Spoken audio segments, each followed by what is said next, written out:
Hello everyone, Assalamu alaikum. I'm back after 1.5 year. Last video मैंने तकरीबन 1.5 साल पहले डाली थी। मैं अमेरिका की एक स्टेट ओहायो में हूँ और जिस शहर में मैं हूँ उसका नाम टोलीडो है। तो I'll show you around today. चलें, लेट्स गो। काफ़ी दिन हो गए कार वॉश भी नहीं करवाई, तो वो भी आज करवाएंगे।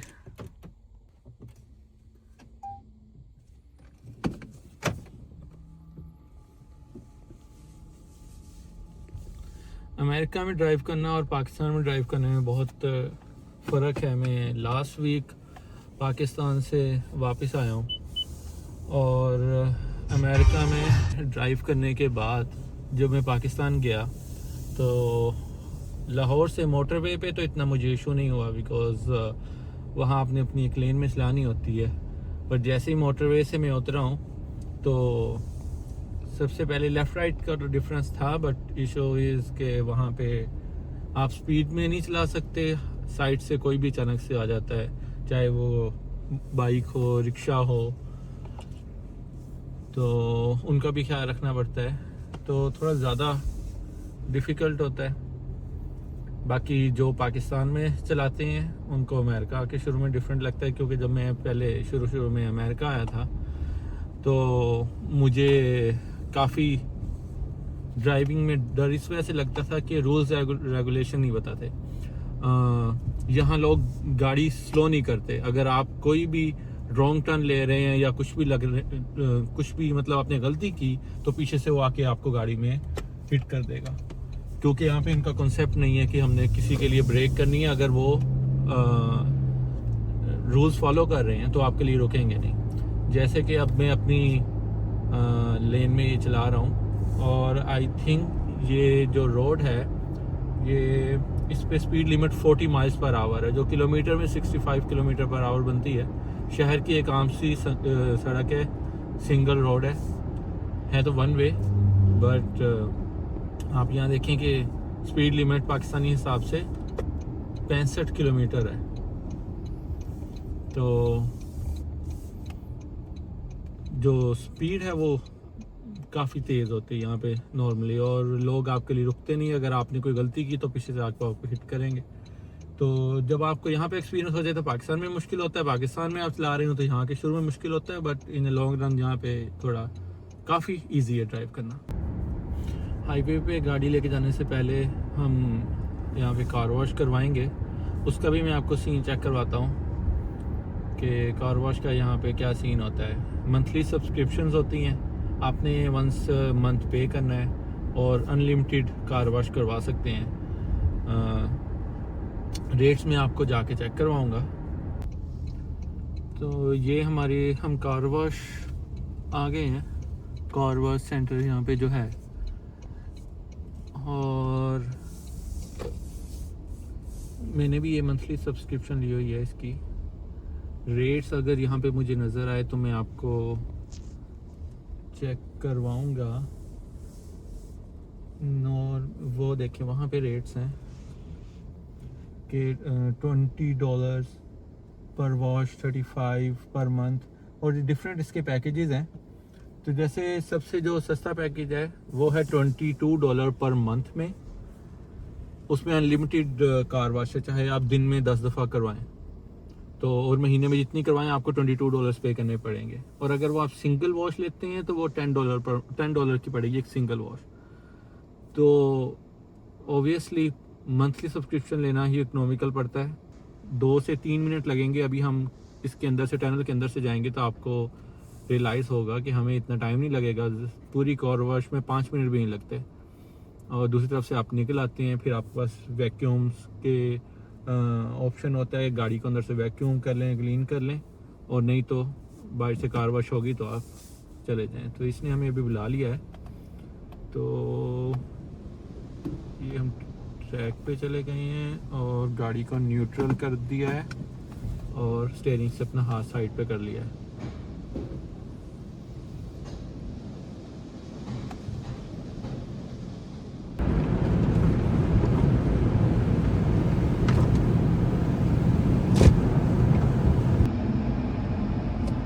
और ये देखें, ये हमारी गाड़ी धुल के साफ़ हो गई और अब हम यहाँ से बाहर चले जाएंगे। अगर कोई अंदर मैट वगैरह साफ़ करने हैं तो आप अपने यहाँ पे पार्क कर लें, गाड़ी वैक्यूम से साफ़ कर लें या उनको मैट दे दें तो वो क्लीन कर देते हैं।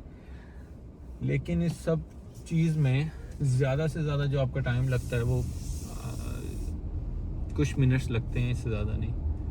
तो टाइम सेविंग है।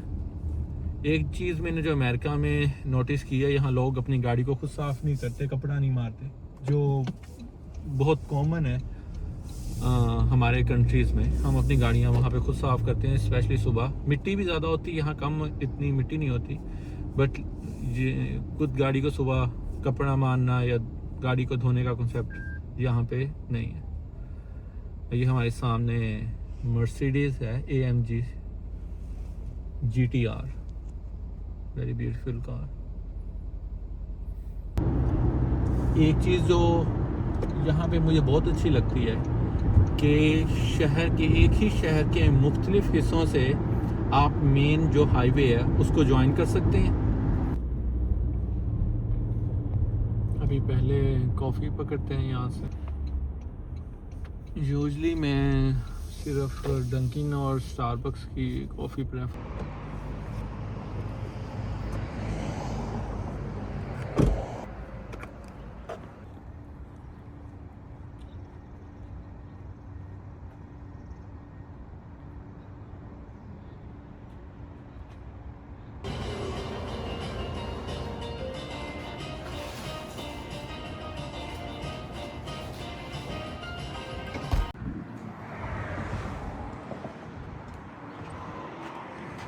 इस मौसम में बेटर है कि बाहर बैठा जाए, क्योंकि जिस इलाके में मैं हूँ यहाँ पे तकरीबन 4 से 5 महीने 6 महीने सख्त सर्दी रहती है।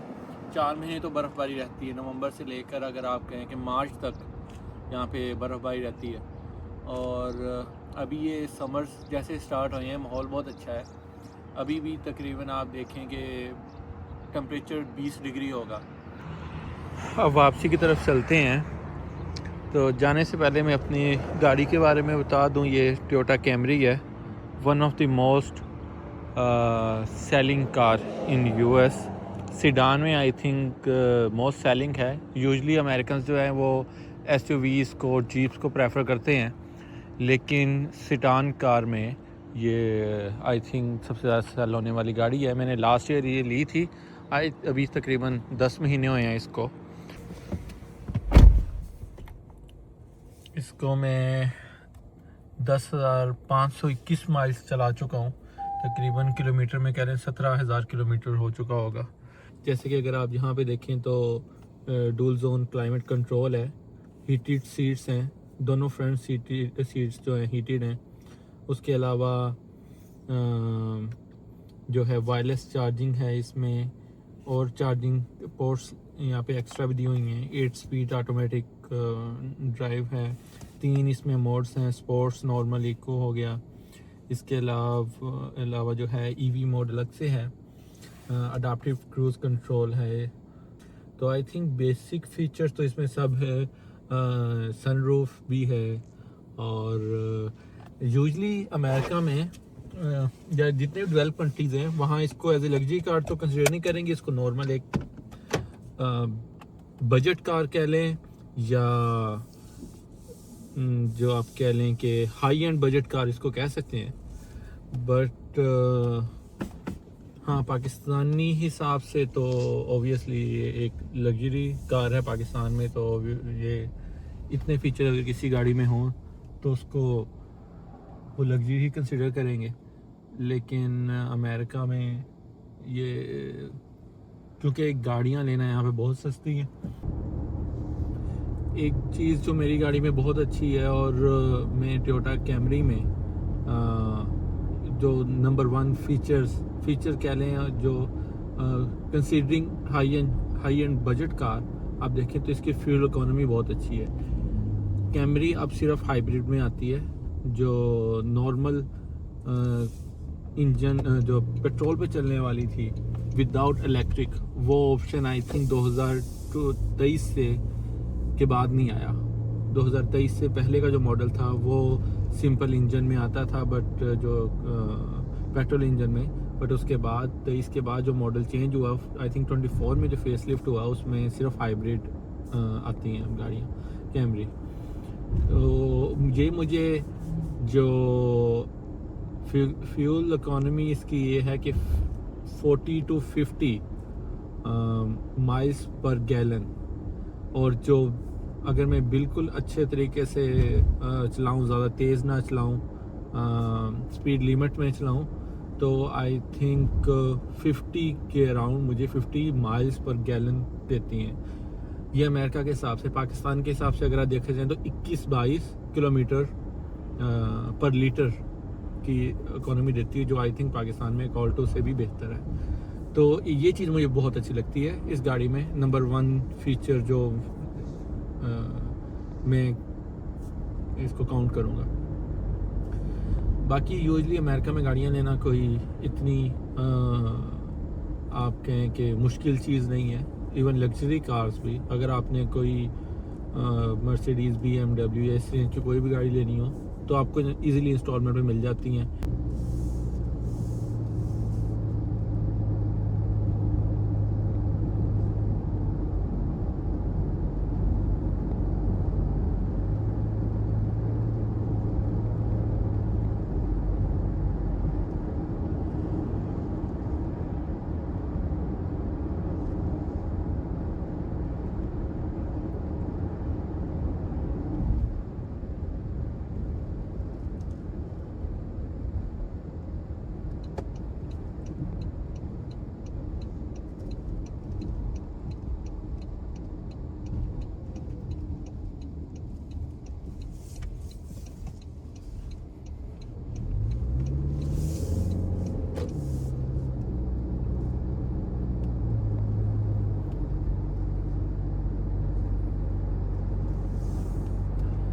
और एक चीज़ आप यहाँ पे नोटिस करेंगे कि ग्रीनरी कितनी ज़्यादा है। अब मेरी सड़क की दोनों तरफ आपको देखें कि किस तरह दरख्त हैं।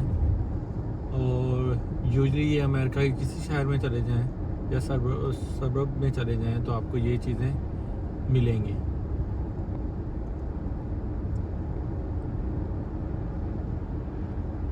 गवर्नमेंट यहाँ इस चीज़ का खास ख्याल रखती है, स्पेशली लोकल गवर्नमेंट जो होती है सिटी लेवल पे, कि लोगों के पास पार्ट्स हों और इस तरह की ग्रीन एरियाज़ हों जहाँ जाके वो अपनी टाइम स्पेंड कर सकें, वॉक कर सकें, फिर सकें, एंजॉय कर सकें।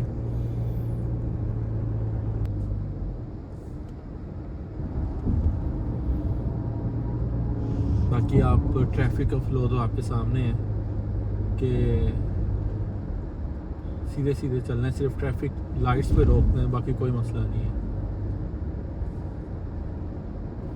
आप भी इंश्योर्ड हैं, अगला बंदा भी इंश्योर्ड है। यहाँ पे जो इंसान सड़क पे गाड़ी लेके आएगा उसको गाड़ी की इंश्योरेंस, अपनी इंश्योरेंस चाहिए होगी। उसके बगैर लीगली वो उसको अलाउ नहीं है कि वो सड़क पे अपनी गाड़ी लेके आ सके। और इंश्योरेंसेस काफ़ी महंगी हैं, ऐसे नहीं है कि वो सस्ती हैं, लेकिन कंपलसरी हैं सबके लिए वो लेना।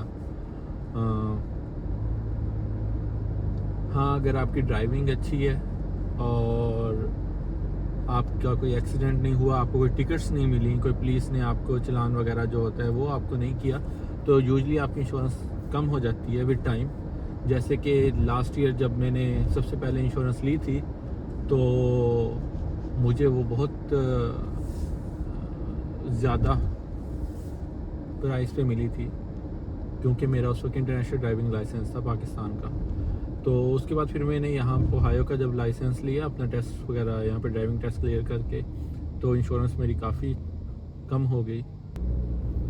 और एक बड़ी मज़े की चीज़ इंश्योरेंस के बारे में आपको ये बताऊं कि यहाँ पे इंश्योरेंस होने का मतलब है कि अगर मेरी और ये आगे वाली गाड़ी हिट करेंगे, सपोज मैं हिट करता हूँ उसमें, तो मेरी इंश्योरेंस उसकी गाड़ी के डैमेजेस कवर करेगी, और उस इंसान को अगर कोई डैमेज हुआ है, उसको हेल्थ पे या उसको कोई इशू हुआ है, तो मेरी इंश्योरेंस उसको कवर करेगी। मेरी इंश्योरेंस मेरी गाड़ी कवर नहीं करेगी।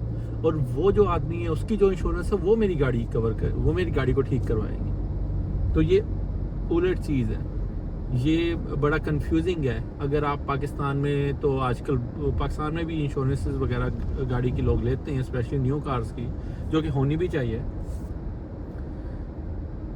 तो यहाँ पे वही चीज़ डिफरेंट है उससे। पाकिस्तान में जब आप गाड़ी की इंश्योरेंस लेते हैं तो आपकी गाड़ी की होती है कि आपकी गाड़ी को कोई डैमेज होगा तो इंश्योरेंस आप उसको कवर करेगी।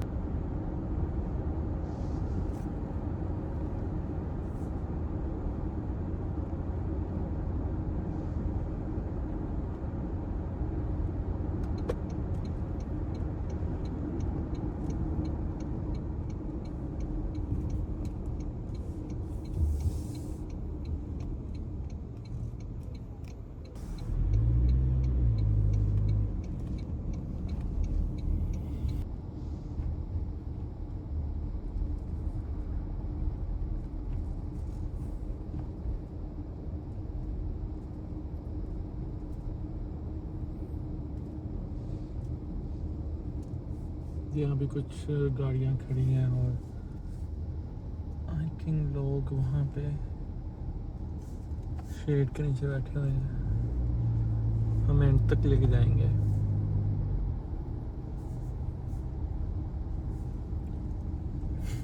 किसी ने अपनी पिंक टेस्ला खड़ी की हुई है। मुझे गाड़ी ये वैसे बहुत बुरी लगती है और किसी ने उसको पिंक रैप करवाया हुआ है, ज़बरदस्त।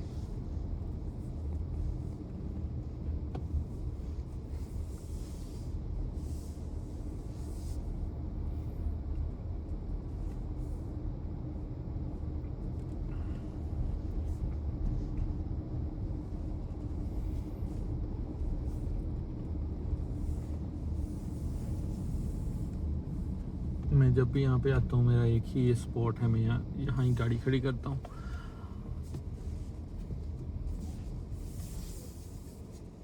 इसका फ़ायदा ये है कि पार्किंग लॉट में ज़्यादा चलना नहीं पड़ता। यहाँ से ही आप आगे ट्रैक की तरफ चले जाते हैं और ट्रैक से यहाँ स्टार्ट में ही गाड़ी खड़ी है। मौसम भी इस टाइम बहुत अच्छा है, 18-20 डिग्री के करीब है। अगर मैं आपको ऑपोजिट साइड पे इसके दिखाऊं तो ये कुछ वॉकिंग ट्रैक्स बने हुए हैं डिफरेंट। ये पार्क 1975 में जहाँ के लोकल लोगों ने परचेज़ किया था। ये ओरिजिनल इसके ओनर्स जो थे उनसे ये प्रॉपर्टी परचेज़ की थी और इसको फिर नेशनल पार्क में कन्वर्ट किया था। तकरीबन ये 500 एकड़ का एरिया है और शहर के बीचों बीच है। जो ओरिजिनल ओनर हैं उनका भी जो घर है, जो आई थिंक 1938 में बना था, वो भी अभी पार्क के अंदर ही है। बट आई डोंट थिंक वो स्टिल यहाँ पे रहते हैं। वो जो घर है उसको म्यूज़ियम की शक्ल दे दी गई है। मेरे पीछे मैं आपको भी शो करवाता हूँ। ये वो घर है उनका जो इसके ओनर थे। अभी इन्होंने इसको म्यूज़ियम में कन्वर्ट कर दिया है और ये डिफरेंट ट्रैक्स हैं।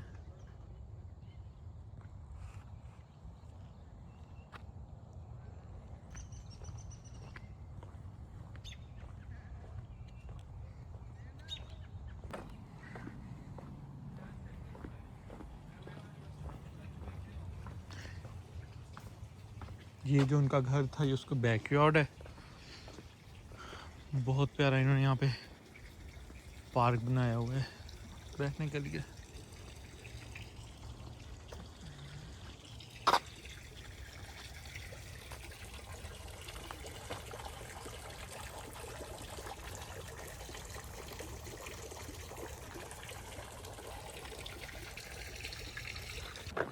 हम पार्क आए थे अभी, तकरीबन हमें 15 मिनट नहीं हुए तो बारिश शुरू हो गई है। तो इससे पहले कि बारिश बहुत ज़्यादा तेज़ हो, अभी निकलते हैं यहाँ से।